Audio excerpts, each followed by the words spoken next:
Sahana Vavatu Sahano Bhunaktu Saha Viryam Karavavai Tejasvinavaditamastu ma Vidvishavai. Om Shanti Shanti Shanti. May Brahman protect us. May he guide us and give us strength and right understanding. May love and harmony be with us all. Om peace, peace, peace. And good evening. We are reading from this little book called Religion and Its Practice, a collection of essays by some of the direct disciples of Sri Ramakrishna. And this current one is by Swami Premananda, entitled Truthfulness. Swami Premananda was the Bellarmine manager in the beginning. And his name, of course, means embodiment of love. And the founder of this center was very fond of him and appreciated his living up to his name. He was truthful to his name. So now we're going to read about truthfulness and see what he says. All right, Atma. Nothing real can be achieved in the field of religion by mere talk. It is a thing to be practiced with all the intensity of life and soul. We can never hope to attain even a bit of religion if we rest contented by simply making a verbal reproduction of the teachings of our scriptures like a talking machine and make no further move. He alone has spirituality who has the internal realization of it. To him alone, who has the seed of religion, comes its gradual unfoldment.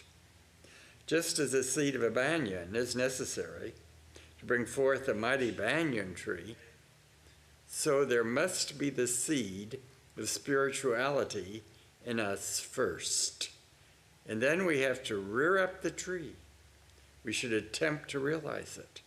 We must try to get our mind molded by that one thought. Otherwise, none can become spiritual by simply stuffing the brain with a mass of stock phrases and now and then making a parade of them before others, though one can thus pass for a great scholar. You can never be a spiritual man for all that. Ramakrishna used to say that pundits are like vultures which soar high up in the air, but whose eyes are all the time fixed on charnel pits in search of putrid carcasses on lust and gold. Oh, it's a graphic description. Of course, we all have that seed within us, that seed of perfection. The Atman is within us, and it's just covered with a veil so that we don't realize our true spiritual nature. But just like we have that seed, like the banyan tree, our spiritual practice nurtures that. Need more mic, okay. Our spiritual practices nurture that seed, and so of course our primary practice is often doing japam, or reading scriptures and meditating on the scriptures. But whatever your particular spiritual practice is, those spiritual practices are the things that nurture that banyan tree. And so that's really the essence of spiritual life, is to realize that the seed of spirituality is within us, and that it's the spiritual practice that keeps it up. Now, of course, this is not just true of Hinduism, but all religions. It's very frequent that people get into a feeling that they don't really need to practice, they just need to know, that it's a matter of belief. And as soon as you've got the belief down, then that's it. There isn't any practice to it. And that, of course, is not accurate at all. And so this is not, of course, talking about pundits. This is just talking about ordinary people. Ordinary people sometimes take the lazy attitude that if they accepted a particular role model as their spiritual guide and leader, all they have to do is believe in that particular aspect, and everything is done. But we have to nurture that spiritual seed. We can't just let it sit there without any soil and water around it. You have to nurture it. But then, of course, even more hypocritical is those who talk and talk and talk and can quote scriptures and tell you the verse and chapter and so forth, say it in a foreign language and all sorts of things. But they don't spend any time actually practicing what they preach. All right, let's go on to paragraph number 2. The first thing needed to be spiritual is truthfulness. Never forsake truth, even for all life. God is truth itself, and is at the command of one who is devoted to truth. Spirituality is impossible to him who does not cherish truthfulness in thought, word, and deed. Without this, all attempt is in vain.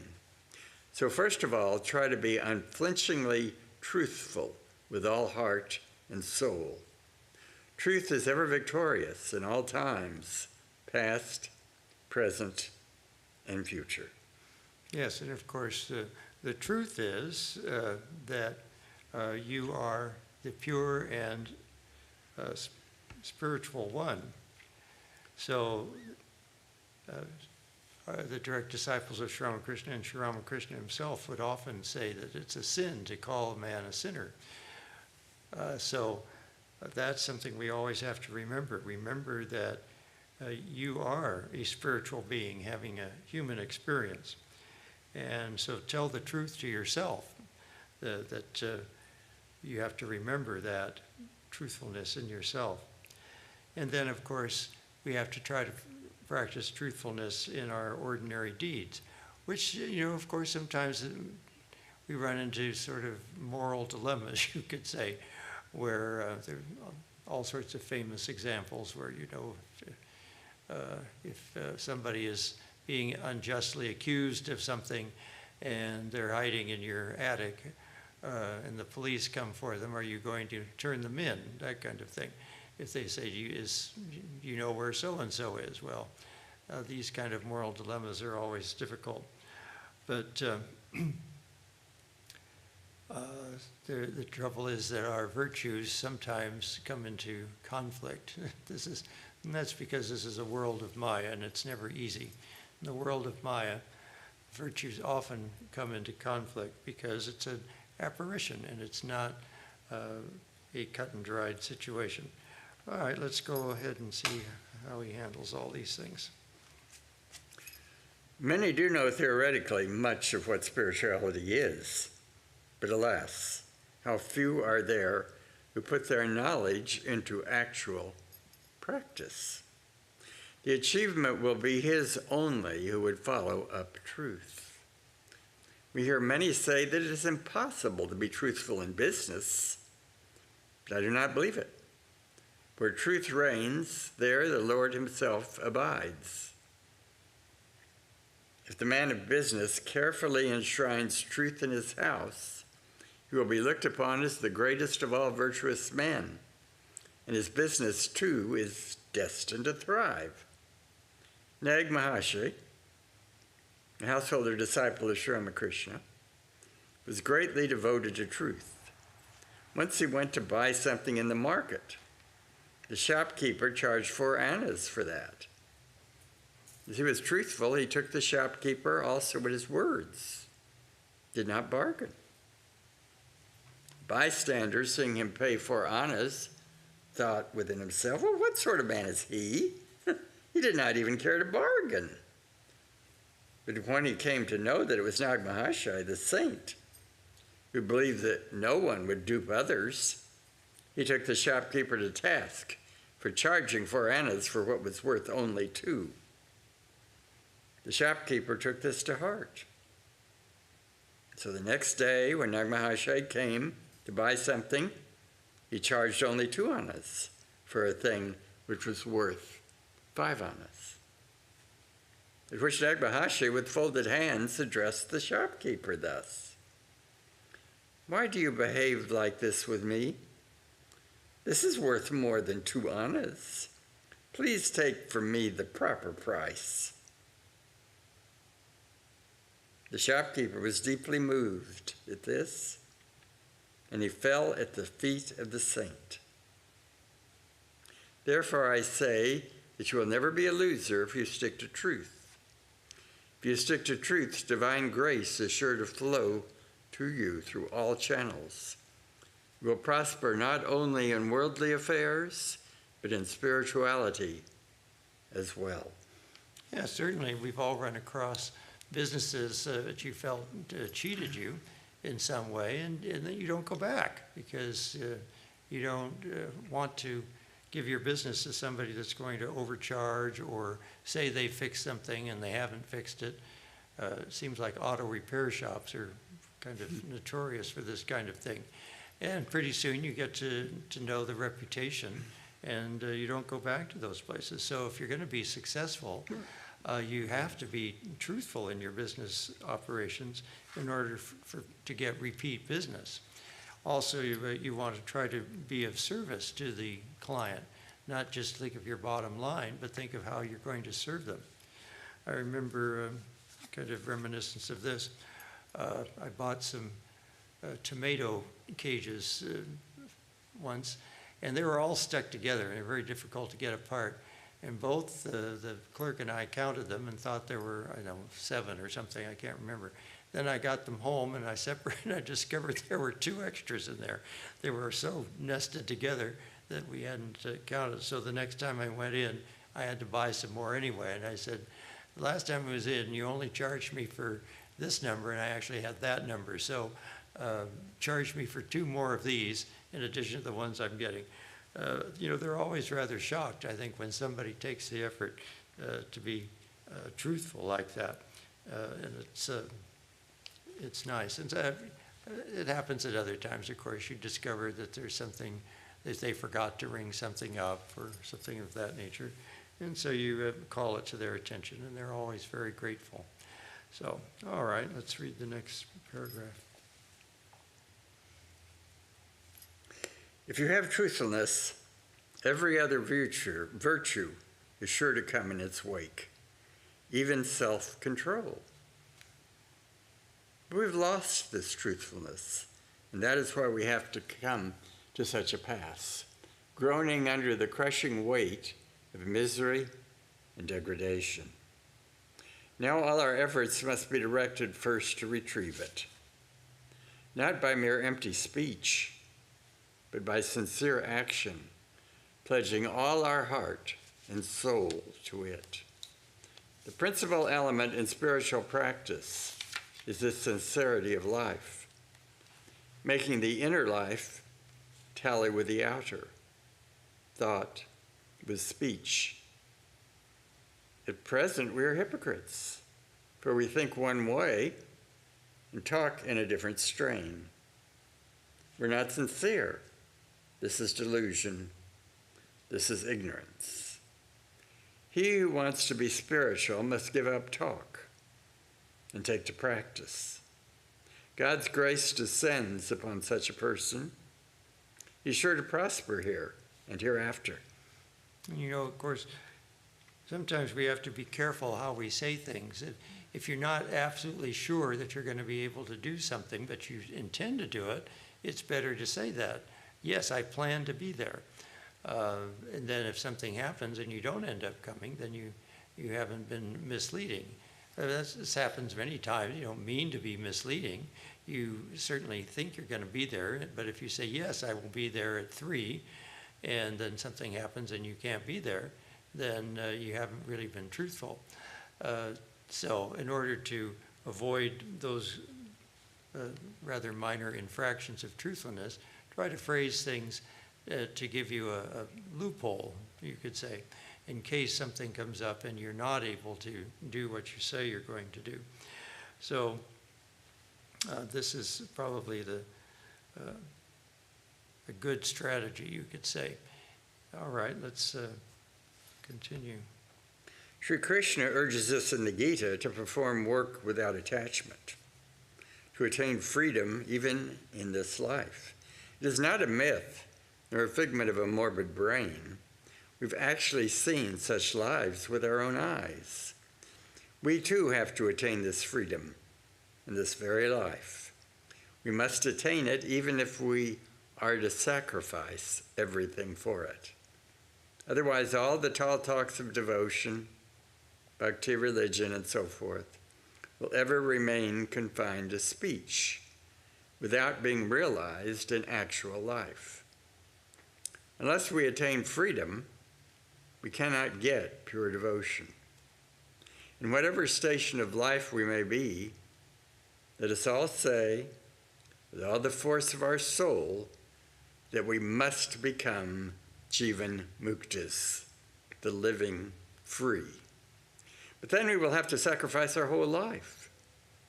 Many like to hear of bhakti. Indeed, it is very pleasant to listen to it, but it demands the very blood, as it were, when one goes to practice it. Once a man wanted to have intense love for God, and just then he saw a vendor passing by the street with a basket on his head, crying, "Oh, here is prema. Who wants it? Who would buy it?" Hearing this, some boys cried out, "Oh, we'll eat prema." Some grown-up people also called out, "Oh yes, we want prema. We will buy it."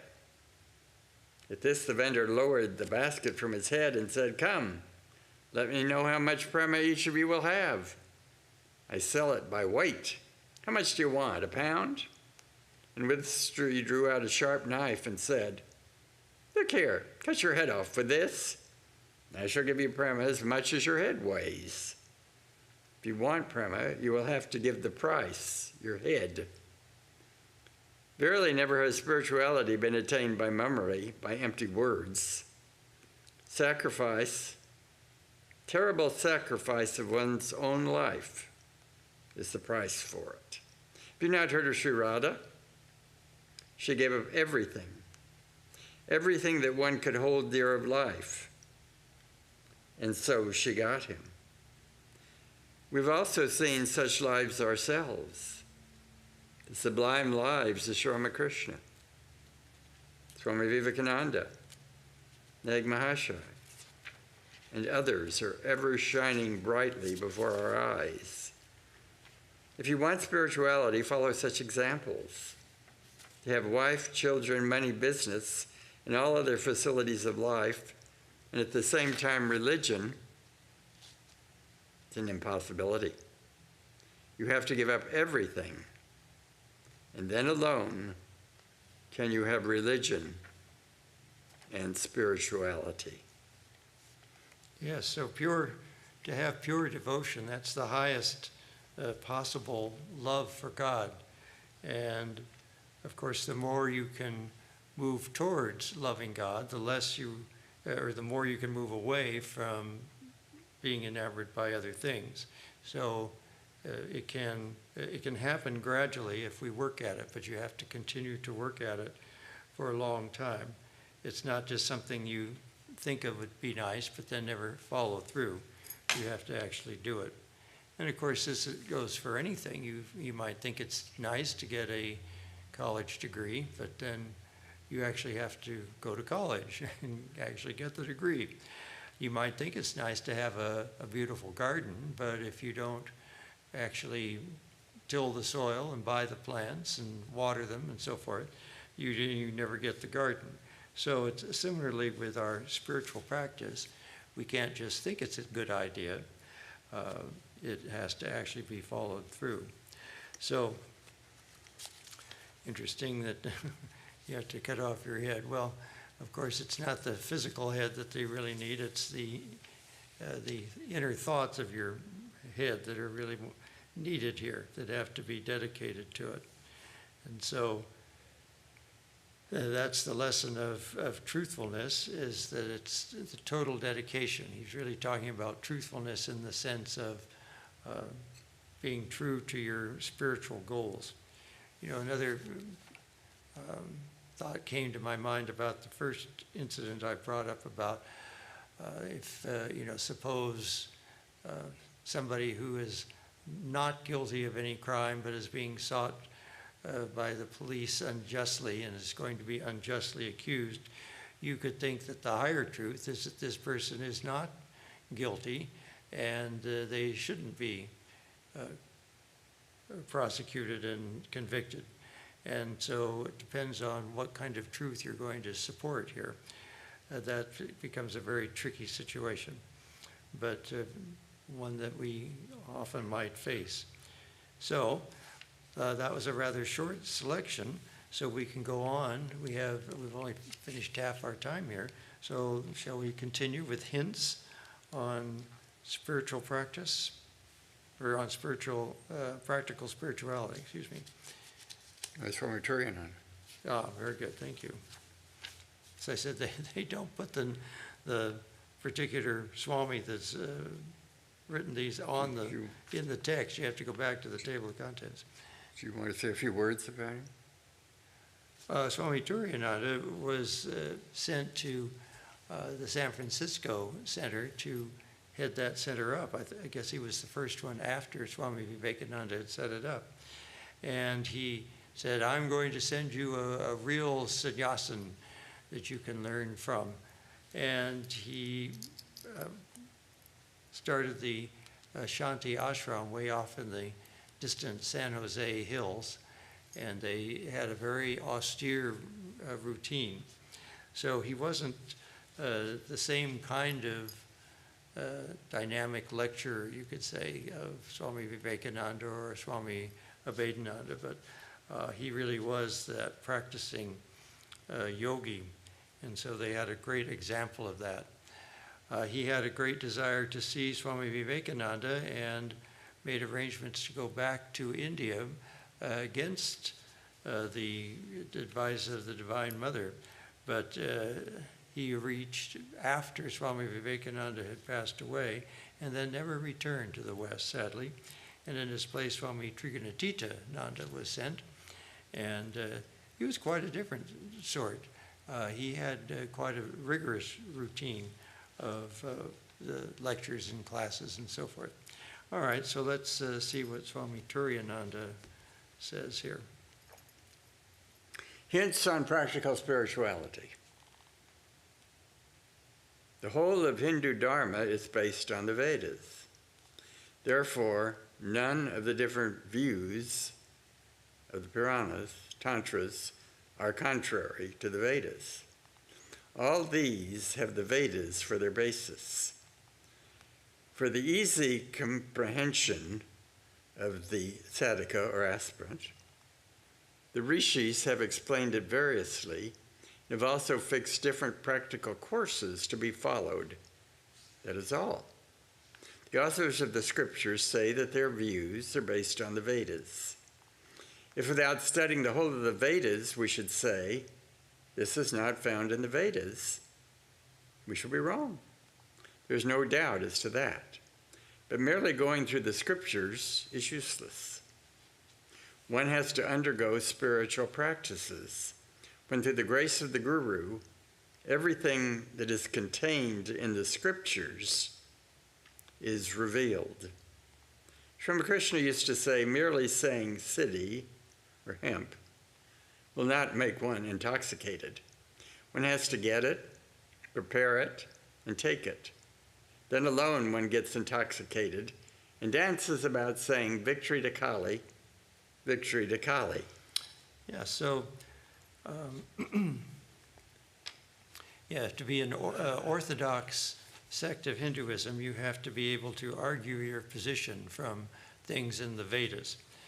Somebody asked me about a comparison between Buddhism and Hinduism, and I said, well, and I really didn't quite know what to say, but what came to my mind was that Shankara and the later commentators of Vedanta really took some clues from Buddhism, but they argued from the Vedas, whereas Buddhism made no attempt to argue their position from the Vedas. So it's somewhat, you could say, modified some of the ideas of Buddhism that had become very popular and widespread in India at the time, and they modified it so that it would conform to the Vedas and so that it would be an orthodox system. And that's why sometimes it feels like Advaita Vedanta and Buddhism have a lot of similarities. You just change a few words and terms and twist things a little bit, and it really seems pretty much the same. Another thing to remember is that just because you can argue your position from the Vedas, it doesn't mean that you'll agree with somebody else that can argue their position from the Vedas, because there's a lot of things in the Vedas, and as we've said many times, this universe that we're trying to describe and grab a hold of and understand is within the realm of Maya, and Maya is inscrutable. So our attempts to understand everything within this framework is going to also have that element of uncertainty. It's kind of like in chemistry and physics. You might have heard of Heisenberg's uncertainty principle. I think that's a beautiful description of the fact that even our physics is within the realm of Maya, and there's always going to be something that's a little inscrutable about it, something that you can't quite understand. Swami Vivekananda said that each system of philosophy tortures the text so that it looks like only their system of philosophy is supported by the Vedas. But of course, each of the philosophers thought that their system was the one that the Vedas really supported. So the Vedas are very broad, and they are subject to interpretation, and there's some flexibility there. So the results aren't always identical. You can get some differences of opinions, which we have many times. We have many Orthodox schools that argue their positions from the Vedas. So, all right, let's go on. The scriptures also say that to be given to vain argumentation is not good. Of course, for the right understanding, some reasoning is necessary. But then as one continues the spiritual practices, gradually the doubts get themselves solved. Without spiritual practice, there is no end to doubts. Even as the questions arise from within, even so when the truth is attained by the aspirant, all doubts disappear from within. And this is what is known as attaining peace. He on whom the Lord's grace has descended knows. By mere reasoning, none has attained to that state. This is the verdict of the scriptures. This Atman is not to be attained by reasoning, intelligence, or by great learning. Hundreds of such texts are proofs of this. But what are scriptures after all? As Ramakrishna used to say, they're merely a list of things to be procured from the bazaar. The list helps to check whether all things have come. That much and nothing more. When the things are come, the list is thrown away. While sweeping the room, probably, one comes across this piece of paper again, and one says, "Oh, let me see what this is." And looking at the list, he says, "Oh, all that has been purchased. Throw it away." Scriptures are also like that. They describe the results when one gets knowledge and devotion. These things are written in the scriptures. We are to check our experiences by comparing notes with the scriptures. If the results are not there, we have to try to attain the goal. If they're already there, we have simply to throw away the scriptures. That is why it is said, when one gets knowledge of Brahman, the scriptures become insignificant, like a blade of grass. Ramakrishna used to say that the mother has shown him what there is in the Vedas, Puranas, and Tantras. That is why, though he was illiterate, he could cripple the pride of learning in the learned. He would say, "If but a ray of knowledge from the mother with learning itself comes, then all knowledge derived from books pales away before it. There's no want of learning in him. Yeah, another thing that comes to mind, and kind of reminiscent of the last section that we read about truthfulness, is we assume that the scriptures are all telling the truth. But you have to realize what kind of truth, because many of the things that we find in the scriptures are really in the realm of mythology, and mythology really represents a higher truth, not necessarily a physical, historical truth, but stories which illustrate spiritual principles. And so we have to understand what we mean by the truth of the scriptures. And of course, many religions have gotten into problems taking things too literally out of their scriptures. They think that everything has to be historically accurate and literally true. But sometimes literally true isn't what was originally meant. They were stories meant to illustrate spiritual principles. And so we don't have to think, for example, Ganesha Puja is coming up soon, that Ganesha literally went to dinner and ate tons of food over and over again until everything was gone in the house. It's not that this is a soap opera going on in the sky, but this illustrates a principle about the principle of Ganesha. I think the deities are also principles of energy. They represent archetypal energies, which the God, Brahman, the infinite, undivided, unchanging, takes the form of these deities in order for us to understand the vastness of Brahman, which is really indescribable. So we have to have something to grab onto. So the Lord manifests in these various forms. So we do have to understand what truthfulness is and what our scriptures are being based on. And it is interesting. And of course, Ramakrishna had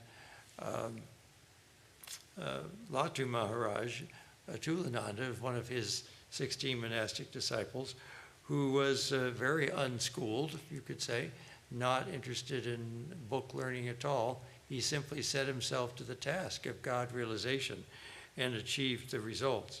So it can be done even without your shopping list, you could say. Of course, he had Sri Ramakrishna guiding him every step of the way. Can't do much better than that. All right, let's continue here. It's very difficult to conquer the senses, but then there is no other way out also. You may ask which sense is to be conquered first. The Lord says in the Gita that all the senses are to be controlled, having controlled all of them. Manu also says that if even one of the senses is out of control, then this knowledge leaks through sense, even as water in an unbaked pot oozes out unconsciously. Therefore, all the senses are to be controlled. But then, though all the senses are strong, yet the palate and passion are the foremost. There's no doubt about it. The Bhagavata says that even though one might have controlled all the other senses, yet he who has not been able to control the palate cannot be said to be self-controlled. The self-controlled man shall not be so called till he has controlled the palate. The palate being controlled, everything else is controlled. Therefore, the conquest of the palate is the first thing to be achieved. Yeah, it's a long paragraph. I often think that Ravana, the character in the Ramayana who abducts Sita, in some sense represents an overindulgence of the senses. His palace was said to be opulent, and he gathered beautiful young women around him and had all the various pleasures of life. And he's often represented with 10 heads. Well, what could that possibly symbolize? Here again, it's not that there was literally somebody with 10 heads, but that it symbolizes, just think, if we can't control 2 eyes and a nose and a mouth and 2 ears and a tongue, Well, what if you had 10 heads and you had 10 tongues and 20 eyes and 20 ears? Just think how much more difficult it would be to control your senses. So I often think of Ravana as symbolizing that insatiable desire of the senses tenfold, you could say, and how difficult it was for him to be controlled. And it took an avatar to do that. A lot of the mythologies are like that. You can think also of Mother Durga defeating the various demons in the Chandi.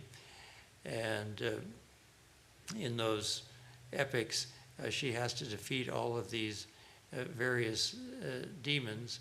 The most celebrated one is Mahisasura, who is able to change forms over and over again. And so that illustrates the deviousness of our sense organs in trying to grab on to pleasure.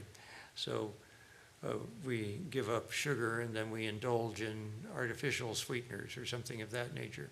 So our sense organs have ways of sneaking around our attempts to control them sometimes. All right, let's continue. Therefore, the conquest of the palate is the first thing to be achieved. But then the Lord says another thing also. Objects fall away from the abstinent man, leaving the longing behind.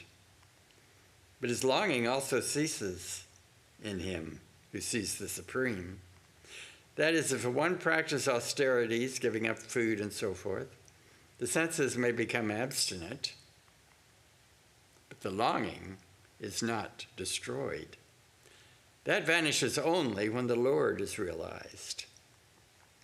As Sri Ramakrishna puts it in his homely fashion, he who has tasted candy never likes molasses. If one gets love for the Lord, he does not love any more the world. One must get love for him. And if one gets it, the sense objects cease to attract him. Everything would look vain or contemptible. The more you approach the east, the farther away will you be from the west. So also the more you approach God, the farther behind will the world be left. This takes place automatically. We've not to try for it. The one aim should be to worship him. We need not try to control the senses. They will be automatically controlled. Worshipping the Lord means giving up oneself completely to him. He must be the one object of love, dearer than anything else. One has to get his grace. Without that, nothing is possible. Sri Ramakrishna used to say, if one advances one step towards him, he advances 10 steps towards one. That is the only hope.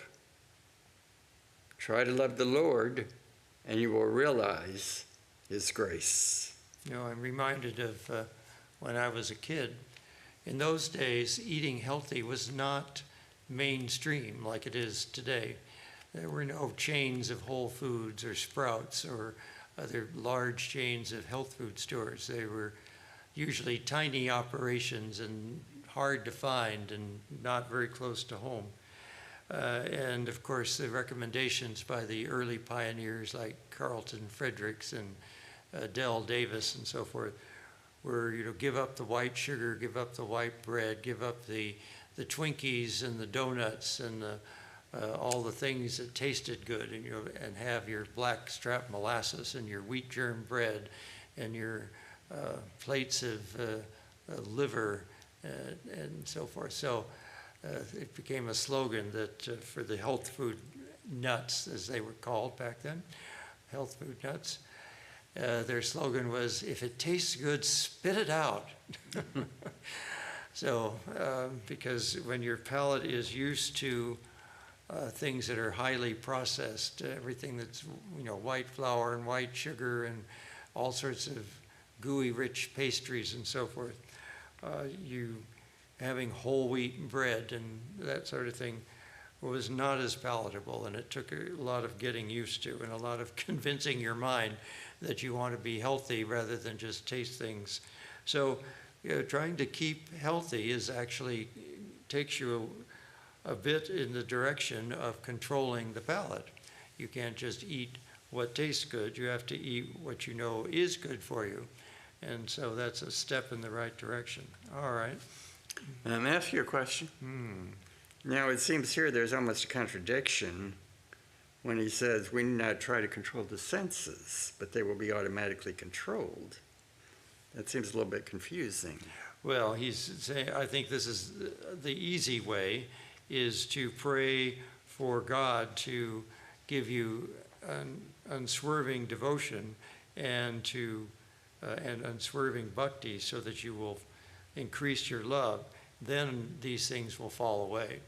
So it's taking more of an indirect approach. Well, actually, it's more of a direct approach, actually.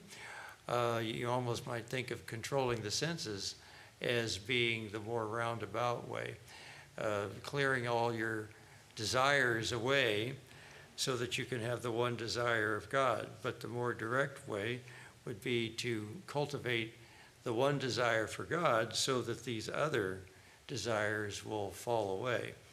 So, yeah, I can see that one might find it a little bit. Because earlier he said it was necessary to control the senses. It's necessary to control the senses, yes. But now he's giving us another way out. Go for the grace of God and ask him for this one-pointed love so that all of these sense organs will be controlled. So it's another way of controlling the senses, really, is to go for the grace of God and the devotion to God. All right. No special attention with respect to eating is necessary. It does not matter much if you satisfy some minor desires, but then there must be discrimination along with it. You should be careful that you do not get attached to anything except the Lord. Holy company, good books, books dealing with God, and avoiding evil company are means to bhakti or devotion. Try to proceed towards God. There will be no danger. If you surrender yourself to him, you will be free from anxiety and danger. By his grace shalt thou attain supreme peace and the eternal abode. From the Gita. Surrender yourself to him, and you will get infinite bliss. Now this reminds me, Swami Turiyananda, if my memory serves me correctly, was known to be able to be extremely austere and not eat anything, fast for several days. And he was also known for being able to consume huge quantities at one sitting. And so you could see that while he had the ability to enjoy eating, he also had the ability to control the desire to eat completely. So I think that's what he's getting at here, is it doesn't mean you can't ever enjoy a meal. It simply means you can't be attached to enjoying a meal. So that's probably what he's getting at here in this paragraph. And he's again emphasizing holy company, good books, etc., avoiding evil company are means to bhakti, and proceed towards God, and there will be little danger. So that's the essence. If your only spiritual practice is trying to control the senses, that's going to be very difficult. You have to try for the grace of God and the supreme bhakti. What was I going to say? I just lost it. Okay, well, let's continue. Maybe it'll come back. Why should you be anxious about your wife and children, your family? Through his grace, offer everything to him and be free from all anxiety. Wife, children, and everything are his. On you is the duty of bringing them up, that's all. Ramakrishna used to say the maid in a rich man's family calls the master's son as my Hari. But she knows full well that she only brings up the child and that her home is actually somewhere in a distant village. Renunciation is internal. To be without attachment, knowing them to be the Lord's. External renunciation is not for the householder. It is for the sannyasins. To The householder, the Lord says, out of mere compassion for them, abiding in their hearts, I destroy the darkness, born of ignorance, by the luminous lamp of knowledge. For those whose mind is set on me, verily, I become ere long, O son of Pritha, the Savior out of the ocean of mortal samsara. I will liberate thee from all sins, grieve not. Yeah, several quotes from the Gita here, all around the same topic of cultivating this love for God in order to become liberated from all the sins. So that's really the key. You know, it's we have to hope that we will be freed. We can't completely work out all of our karmas. That's an endless job. To think that we're going to somehow work our way out of this. Eventually it comes down to the grace of God. So that uses up our time for today, and we will continue this particular lecture next time, and then probably go on to the next lecture, The Way to Freedom. So until next week, we shall conclude. Om Purnamada Purnamidam Purnat Purnamudachyate Purnasya Purnamadaya Purnamevavashishyate. Om Shanti Shanti Shanti. Filled with Brahman are the things we see. Filled with Brahman are the things we see not.